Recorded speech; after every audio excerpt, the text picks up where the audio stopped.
Bienvenue à Just French Stuff. Aujourd'hui, je vous raconte une histoire touchante, celle d'Élise et Mathéo, deux amis d'enfance qui s'étaient jurés de rester proches pour toujours. Entre souvenirs, distance et retrouvailles, c'est une histoire sur l'amitié qui change, mais ne disparaît jamais vraiment.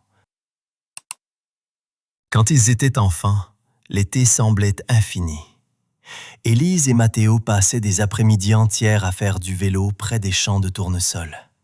Ils inventaient des jeux secrets, se racontaient des blagues absurdes que personne d'autre ne comprenait, et se disputaient parfois 5 minutes pour finalement rire à nouveau juste après. Tous les soirs, ils se retrouvaient au petit lac derrière leur quartier. C'était leur endroit, simple mais magique, parce qu'ils avaient décidé qu'il l'était.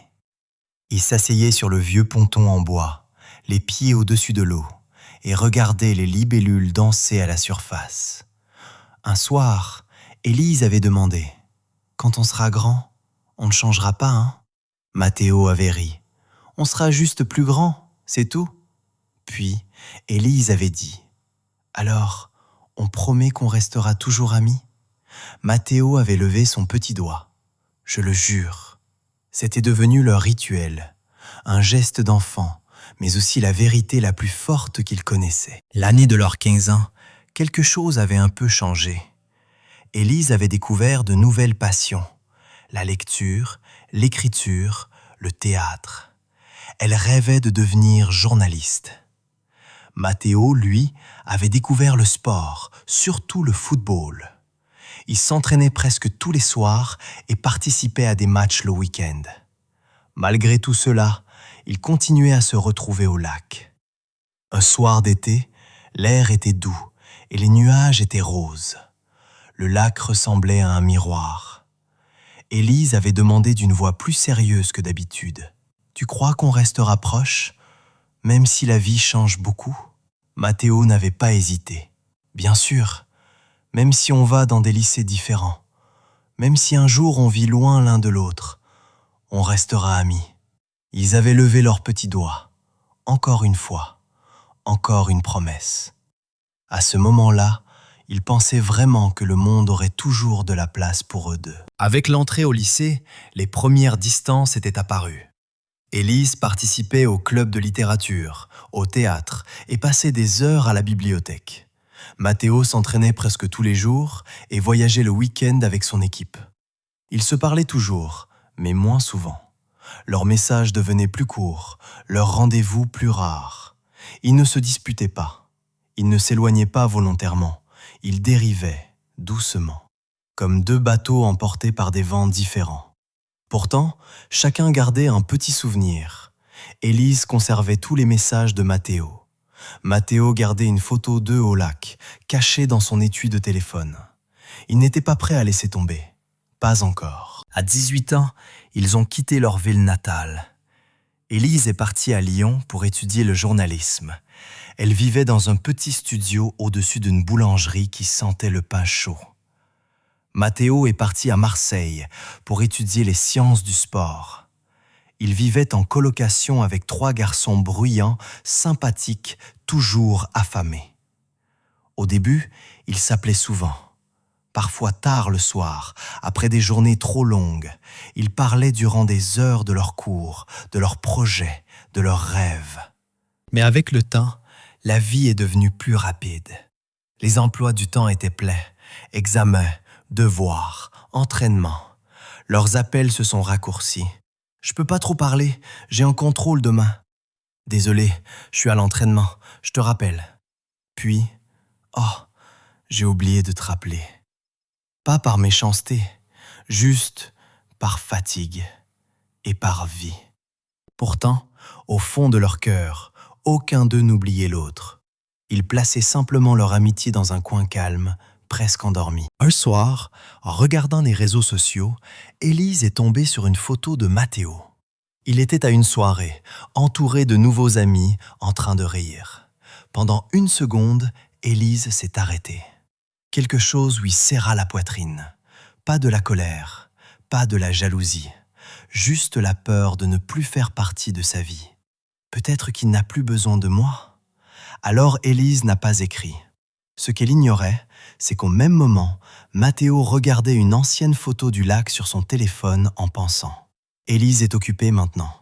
Elle n'a plus vraiment besoin de moi. » Alors lui non plus n'a pas écrit. Et le silence a remplacé leur conversation. 2 ans ont passé. L'été est revenu. Élise est rentrée chez ses parents. Tout lui semblait plus petit. Les rues, les maisons, même la lumière. Un après-midi, elle est allée seule au lac. Le vieux ponton en bois était toujours là, plus sombre, un peu abîmé, mais encore debout. Elle s'est assise, les pieds au-dessus de l'eau. Elle a regardé les vaguelettes et a murmuré « Tu me manques », sans vraiment savoir si elle parlait du lac ou de Matteo. Soudain, une voix douce derrière elle a dit « Ça fait longtemps, hein ?» Elle s'est retournée. C'était Matteo. Il avait grandi, il avait changé, mais son sourire, lui, n'avait pas changé. Il s'est assis à côté d'elle, comme avant, comme si le temps avait fait une pause. Ils ont parlé longtemps, de l'université, du stress, des doutes, des réussites, des moments de solitude. Ils se sont avoués des choses qu'ils n'avaient jamais osé dire au téléphone. Élise a murmuré « Je suis désolée, on s'est un peu perdu. » Matteo a répondu « Moi aussi. Je croyais que t'avais plus besoin de moi. » Elle a levé les yeux. « Bien sûr que si. J'ai juste laissé la vie passer trop vite. » Il a souri, rassuré, comme s'il attendait ces mots depuis 2 ans. Pour la première fois, il parlait non pas comme des enfants, mais comme 2 adultes capables de reconnaître que l'amitié demande de l'effort. Et lentement, la distance entre eux a commencé à disparaître. Le soleil se couchait. Le ciel devenait doré, comme tous les soirs d'été de leur enfance. Matteo a dit doucement « On ne pourra pas redevenir exactement comme avant. » Élise a acquiescé. « Je sais, mais on peut recommencer, différemment. » Il a levé son petit doigt, presque timidement, comme quand on avait 15 ans. Élise a ri doucement et a accroché son doigt au sien. Oui, mais cette fois, faisons une promesse réaliste. Ils ont respiré profondément et ensemble ils ont dit « Restons présents dans la vie de l'autre, pas tous les jours, pas comme avant, mais pour de vrai. » Une version plus adulte de leur promesse d'enfance, moins magique peut-être, mais beaucoup plus vraie. Level up your French. Every story now has a matching printable ebook with vocab list and comprehension exercises. Grab it in the description. Très bien. Now, let's listen again, this time with both French and English subtitles. Follow along, compare the words, and notice how the sentences flow in French. This will help you understand the story more deeply and improve your listening skills. Quand ils étaient enfants, l'été semblait infini. Élise et Matteo passaient des après-midi entières à faire du vélo près des champs de tournesol. Ils inventaient des jeux secrets, se racontaient des blagues absurdes que personne d'autre ne comprenait, et se disputaient parfois 5 minutes pour finalement rire à nouveau juste après. Tous les soirs, ils se retrouvaient au petit lac derrière leur quartier. C'était leur endroit, simple mais magique, parce qu'ils avaient décidé qu'il l'était. Ils s'asseyaient sur le vieux ponton en bois, les pieds au-dessus de l'eau, et regardaient les libellules danser à la surface. Un soir, Élise avait demandé « Quand on sera grand, on ne changera pas, hein ?» Matteo avait ri « On sera juste plus grand, c'est tout. » Puis, Élise avait dit « Alors, on promet qu'on restera toujours amis ?» Matteo avait levé son petit doigt. « Je le jure. » C'était devenu leur rituel, un geste d'enfant, mais aussi la vérité la plus forte qu'ils connaissaient. L'année de leurs 15 ans, quelque chose avait un peu changé. Élise avait découvert de nouvelles passions, la lecture, l'écriture, le théâtre. Elle rêvait de devenir journaliste. Matteo, lui, avait découvert le sport, surtout le football. Il s'entraînait presque tous les soirs et participait à des matchs le week-end. Malgré tout cela, il continuait à se retrouver au lac. Un soir d'été, l'air était doux et les nuages étaient roses. Le lac ressemblait à un miroir. Élise avait demandé d'une voix plus sérieuse que d'habitude. « Tu crois qu'on restera proches, même si la vie change beaucoup ?» Mathéo n'avait pas hésité. « Bien sûr, même si on va dans des lycées différents, même si un jour on vit loin l'un de l'autre, on restera amis. » Ils avaient levé leurs petits doigts. Encore une fois, encore une promesse. À ce moment-là, ils pensaient vraiment que le monde aurait toujours de la place pour eux deux. Avec l'entrée au lycée, les premières distances étaient apparues. Élise participait au club de littérature, au théâtre et passait des heures à la bibliothèque. Mathéo s'entraînait presque tous les jours et voyageait le week-end avec son équipe. Ils se parlaient toujours, mais moins souvent. Leurs messages devenaient plus courts, leurs rendez-vous plus rares. Ils ne se disputaient pas. Ils ne s'éloignaient pas volontairement. Ils dérivaient, doucement, comme deux bateaux emportés par des vents différents. Pourtant, chacun gardait un petit souvenir.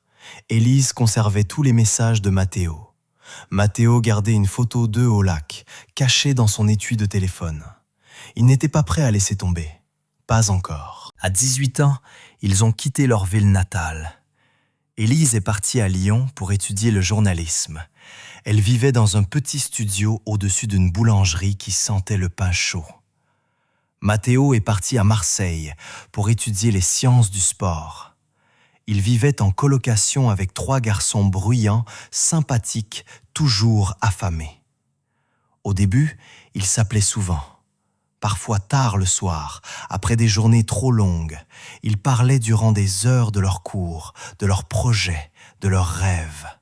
Mais avec le temps, la vie est devenue plus rapide. Les emplois du temps étaient pleins, examens, devoirs, entraînements.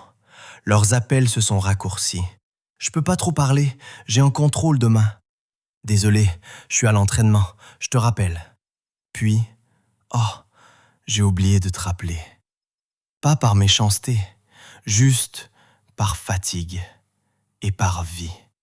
Pourtant, au fond de leur cœur, aucun d'eux n'oubliait l'autre. Ils plaçaient simplement leur amitié dans un coin calme, presque endormi. Un soir, en regardant les réseaux sociaux, Élise est tombée sur une photo de Mathéo. Il était à une soirée, entouré de nouveaux amis, en train de rire. Pendant 1 seconde, Élise s'est arrêtée. Quelque chose lui serra la poitrine. Pas de la colère, pas de la jalousie, juste la peur de ne plus faire partie de sa vie. Peut-être qu'il n'a plus besoin de moi. Alors Élise n'a pas écrit. Ce qu'elle ignorait, c'est qu'au même moment, Mathéo regardait une ancienne photo du lac sur son téléphone en pensant « Élise est occupée maintenant. Elle n'a plus vraiment besoin de moi. » Alors lui non plus n'a pas écrit. Et le silence a remplacé leur conversation. 2 ans ont passé. L'été est revenu. Élise est rentrée chez ses parents. Tout lui semblait plus petit. Les rues, les maisons, même la lumière. Un après-midi, elle est allée seule au lac. Le vieux ponton en bois était toujours là, plus sombre, un peu abîmé, mais encore debout. Elle s'est assise, les pieds au-dessus de l'eau. Elle a regardé les vaguelettes et a murmuré « Tu me manques », sans vraiment savoir si elle parlait du lac ou de Mathéo. Soudain, une voix douce derrière elle a dit « Ça fait longtemps, hein ?» Elle s'est retournée. C'était Mathéo. Il avait grandi, il avait changé, mais son sourire, lui, n'avait pas changé. Il s'est assis à côté d'elle, comme avant, comme si le temps avait fait une pause. Ils ont parlé longtemps, de l'université, du stress, des doutes, des réussites, des moments de solitude. Ils se sont avoués des choses qu'ils n'avaient jamais osé dire au téléphone. Élise a murmuré « Je suis désolée, on s'est un peu perdu. » Mathéo a répondu « Moi aussi. Je croyais que tu avais plus besoin de moi. » Elle a levé les yeux. « Bien sûr que si. J'ai juste laissé la vie passer trop vite. » Il a souri, rassuré, comme s'il attendait ces mots depuis 2 ans. Pour la première fois, il parlait non pas comme des enfants, mais comme 2 adultes capables de reconnaître que l'amitié demande de l'effort. Et lentement, la distance entre eux a commencé à disparaître. Le soleil se couchait. Le ciel devenait doré, comme tous les soirs d'été de leur enfance. Matteo a dit doucement. On ne pourra pas redevenir exactement comme avant. Élise a acquiescé. Je sais. Mais on peut recommencer.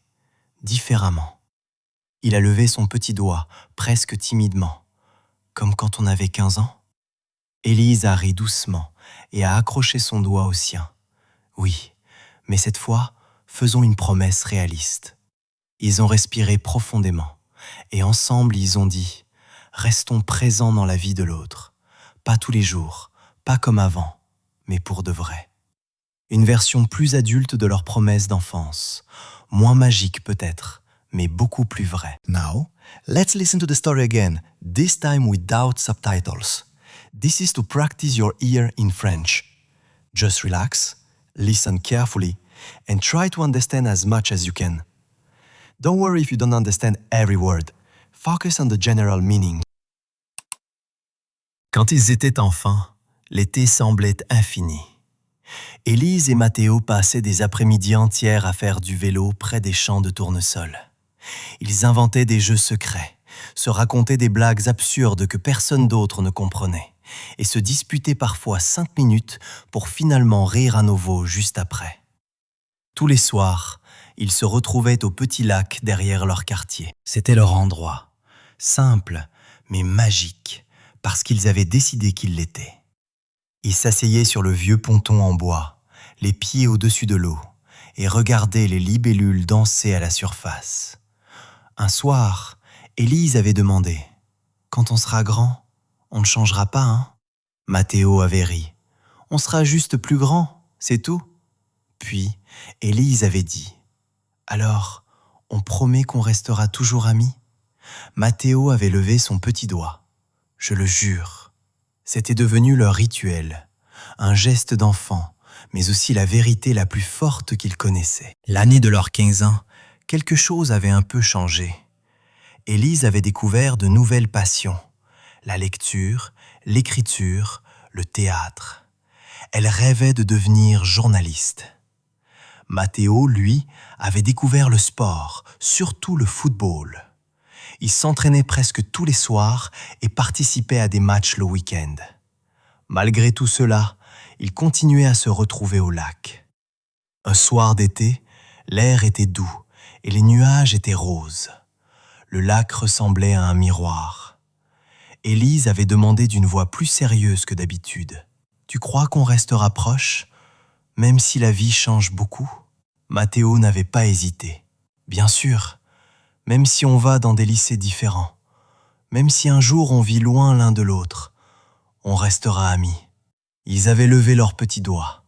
Encore une fois, encore une promesse. À ce moment-là, ils pensaient vraiment que le monde aurait toujours de la place pour eux deux. Avec l'entrée au lycée, les premières distances étaient apparues. Élise participait au club de littérature, au théâtre et passait des heures à la bibliothèque. Matteo s'entraînait presque tous les jours et voyageait le week-end avec son équipe. Ils se parlaient toujours, mais moins souvent. Leurs messages devenaient plus courts, leurs rendez-vous plus rares. Ils ne se disputaient pas. Ils ne s'éloignaient pas volontairement. Ils dérivaient, doucement, comme deux bateaux emportés par des vents différents. Pourtant, chacun gardait un petit souvenir. Élise conservait tous les messages de Matteo. Matteo gardait une photo d'eux au lac, cachée dans son étui de téléphone. Il n'était pas prêt à laisser tomber. Pas encore. À 18 ans, ils ont quitté leur ville natale. Élise est partie à Lyon pour étudier le journalisme. Elle vivait dans un petit studio au-dessus d'une boulangerie qui sentait le pain chaud. Matteo est parti à Marseille pour étudier les sciences du sport. Il vivait en colocation avec 3 garçons bruyants, sympathiques, toujours affamés. Au début, ils s'appelaient souvent. Parfois tard le soir, après des journées trop longues, ils parlaient durant des heures de leurs cours, de leurs projets, de leurs rêves. Mais avec le temps, la vie est devenue plus rapide. Les emplois du temps étaient pleins, examens, devoirs, entraînements. Leurs appels se sont raccourcis. « Je peux pas trop parler, j'ai un contrôle demain. »« Désolé, je suis à l'entraînement, je te rappelle. » Puis, « Oh, j'ai oublié de te rappeler. » Pas par méchanceté, juste par fatigue et par vie. Pourtant, au fond de leur cœur, aucun d'eux n'oubliait l'autre. Ils plaçaient simplement leur amitié dans un coin calme, presque endormi. Un soir, en regardant les réseaux sociaux, Élise est tombée sur une photo de Matteo. Il était à une soirée, entouré de nouveaux amis, en train de rire. Pendant une seconde, Élise s'est arrêtée. Quelque chose lui serra la poitrine. Pas de la colère, pas de la jalousie, juste la peur de ne plus faire partie de sa vie. Peut-être qu'il n'a plus besoin de moi. Alors Élise n'a pas écrit. Ce qu'elle ignorait, c'est qu'au même moment, Matteo regardait une ancienne photo du lac sur son téléphone en pensant « Élise est occupée maintenant. Elle n'a plus vraiment besoin de moi. » Alors lui non plus n'a pas écrit. Et le silence a remplacé leur conversation. 2 ans ont passé. L'été est revenu. Élise est rentrée chez ses parents. Tout lui semblait plus petit. Les rues, les maisons, même la lumière. Un après-midi, elle est allée seule au lac. Le vieux ponton en bois était toujours là, plus sombre, un peu abîmé, mais encore debout. Elle s'est assise, les pieds au-dessus de l'eau. Elle a regardé les vaguelettes et a murmuré « Tu me manques », sans vraiment savoir si elle parlait du lac ou de Matteo. Soudain, une voix douce derrière elle a dit « Ça fait longtemps, hein ?» Elle s'est retournée. C'était Matteo. Il avait grandi, il avait changé, mais son sourire, lui, n'avait pas changé. Il s'est assis à côté d'elle, comme avant, comme si le temps avait fait une pause. Ils ont parlé longtemps, de l'université, du stress, des doutes, des réussites, des moments de solitude. Ils se sont avoués des choses qu'ils n'avaient jamais osé dire au téléphone. Élise a murmuré « Je suis désolée, on s'est un peu perdu. » Matteo a répondu « Moi aussi. Je croyais que tu avais plus besoin de moi. » Elle a levé les yeux. « Bien sûr que si. J'ai juste laissé la vie passer trop vite. » Il a souri, rassuré, comme s'il attendait ces mots depuis 2 ans. Pour la première fois, il parlait non pas comme des enfants, mais comme 2 adultes capables de reconnaître que l'amitié demande de l'effort. Et lentement, la distance entre eux a commencé à disparaître. Le soleil se couchait. Le ciel devenait doré, comme tous les soirs d'été de leur enfance. Matteo a dit doucement « On ne pourra pas redevenir exactement comme avant. » Élise a acquiescé.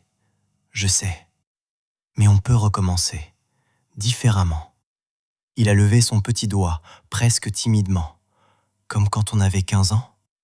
Élise a ri doucement et a accroché son doigt au sien. « Oui, mais cette fois, faisons une promesse réaliste. » Ils ont respiré profondément et ensemble ils ont dit « Restons présents dans la vie de l'autre, pas tous les jours, pas comme avant, mais pour de vrai. » Une version plus adulte de leur promesse d'enfance, moins magique peut-être, mais beaucoup plus vraie.